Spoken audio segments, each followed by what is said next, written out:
It's not about the size of your mic, it's how you use it. Chances are the mic you see most from streamers, podcasters, YouTubers, and more is the Shure SM7B, the mic I'm using right now. And that's for a good reason. It is a fantastic studio-grade microphone. However, I'd wager that it's overkill for most streamers and YouTubers. Yes, I know I'm using it, but bear with me. The main reason the Shure SM7B is that it is a studio mic first and foremost. Yes, the Shure SM7B can sound fantastic in an imperfect sound setting with like background noise, no noise treatment, things like that. Like it rejects off-axis noise super well. Like I'm gonna clap over here and you're barely gonna hear it.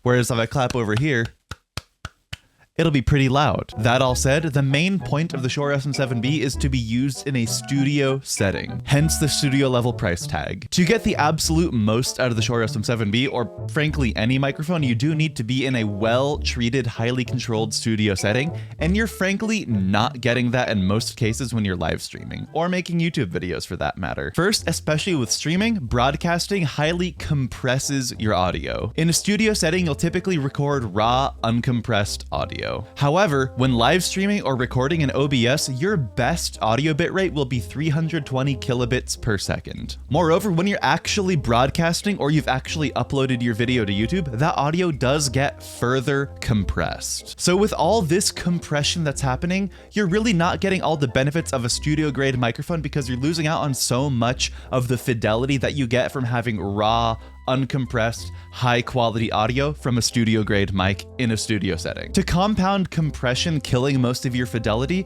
chances are when you're in a YouTube video or live stream, you're having other audio going at the same time. Like right now, I probably have music playing under this video. So whether it's game audio, music, a soundboard, people in your Discord call, or more, there tends to be plenty of other audio going when you live stream or make YouTube videos. This concurrent audio on top of the data compression pretty much totally negates the high fidelity audio that you would have from a studio mic used in a studio setting. You're not using it in a studio setting. You frankly will not notice the little things that make the Shure SM7B so premium when you have highly compressed audio and other sound going over it. In other words, streamers and YouTubers generally don't need studio grade quality. Yes, the Shure SM7B will sound great if you buy it and use it because it is a fantastic microphone. That's why I have it. I don't need it, but I wanted it, so I bought it. But the thing is, many creators will upgrade their mic when they instead should upgrade how they use their mics, because many streamers use their mics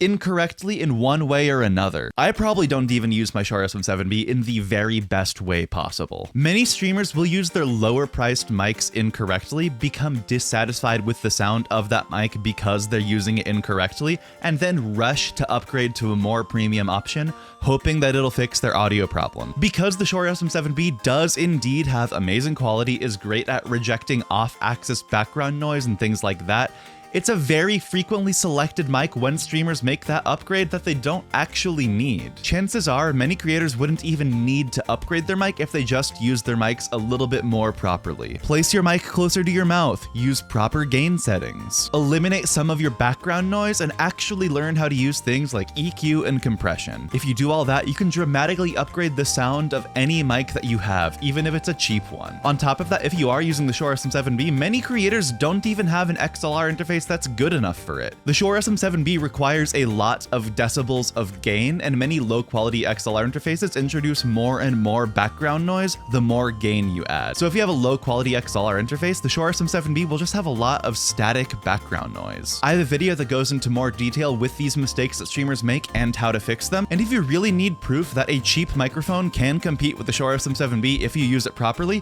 I also have a video comparing the Elgato Wave 1, which at the time was $50, comparing it to the Shure SM7B, which is typically $400. In that video, the Wave 1 punches well above its price tag because I use it properly. Yes, if you're going to use your mic improperly, the Shure SM7B will sound better used improperly than most cheaper mics if you use them improperly as well. However, a much less expensive mic used correctly will almost always sound better than the Shure SM7B used incorrectly. Spend like 30 minutes watching tutorials on stuff like mic technique, gain staging, EQ and compression, maybe how to use an XLR interface, and chances are you'll be able to make any decent microphone, at least any microphone probably easily over the $50 price tag sound amazing. Again, I have separate videos on these topics. I wouldn't be making a video about why streamers don't need the Shure SM7B if I didn't offer some alternatives. If you already have a mic, just try making the mic you have sound better before you go for an upgrade. For example, if you're a video-first content creator who wants to go into the world of streaming,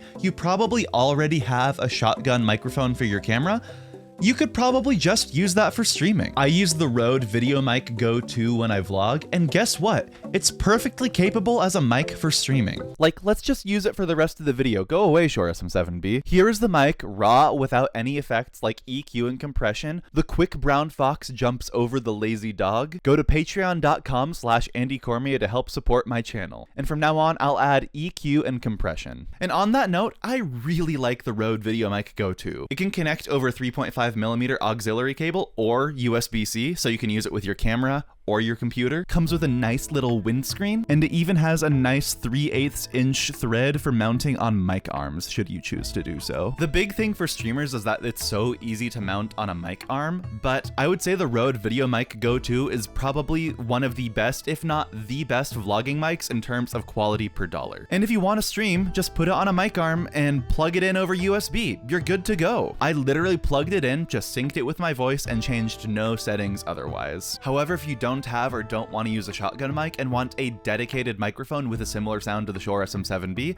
you got options. Go for a dynamic microphone. The Shure SM7B is a dynamic microphone rather than a condenser microphone. I'd say try the Røde Pod mic, which comes in both USB and XLR connectivity, though the USB is $200, whereas XLR is $100. Or the Shure SM58, which is a dynamic microphone that's $99 and sounds just about as good as the Shure SM7B. On the other hand, if you want an out-of-box, more crisp dynamic mic sound, go for the Elgato Wave DX. Other than the USB version of the Røde Pod mic, these are all literally a quarter of the price of the Shure SM7B, and you get like 90% or more of the quality. And when you account for the compression and other audio playing when you're streaming or making videos, you won't even notice that 10% difference. Another great option is the Logitech Blue Sona. It is on the pricier side at around $350, but it has a nearly identical sound to the Shure SM7B, and it comes with a clean gain pad, so you can use it with even the worst XLR interfaces and not have much or any background noise, in terms of the static from a low quality XLR interface. The Shure MV7 is also a great alternative to the Shure SM7B. It is a hybrid XLR and USB microphone, so you don't even need an XLR interface for this one either. I'll have links for everything in the description. I have not personally used any of these microphones,